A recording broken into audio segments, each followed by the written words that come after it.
বিসমিল্লাহির রহমানির রহিম। Honourable viewers, আসসালামু আলাইকুম। বিশ্বের যে প্রান্ত থেকে অনলাইনে আমার আজকের সংবাদ শিরোনাম অনুষ্ঠানটি দেখছেন, digital biochemic heart cancer and diabetics research হসপিটালের পক্ষ থেকে ফেসবুকে এই ক্লিনিক এবং ইউটিউবে ডক্টর দিলওয়ার্স লাইফ ক্লিনিক টিভি চ্যানেলের পক্ষ থেকে সকল দর্শক শ্রোতাদেরকে জানাচ্ছি আন্তরিক অভিনন্দন। আজকের সংবাদ শিরোনাম পাঠ করছি আমি ডাক্তার কাজী দিলওয়ার হুসাইন। সাবেক প্রধানমন্ত্রী শেখ হাসিনার বিরুদ্ধে 5টি মামলায় অভিযোগ গঠন করেছে আন্তর্জাতিক ট্রাইব্যুনাল।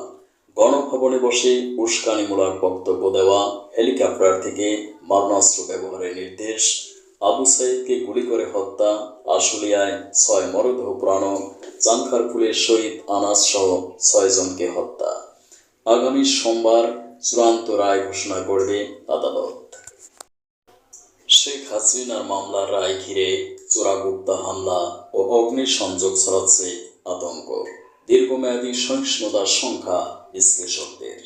প্রতিহত করার জন্য আইনশৃঙ্খলা রক্ষাকারী বাহিনীর দায়িত্ব আছে এবং সরকার এই ব্যাপারে বিশেষ মনোযোগ দিবে।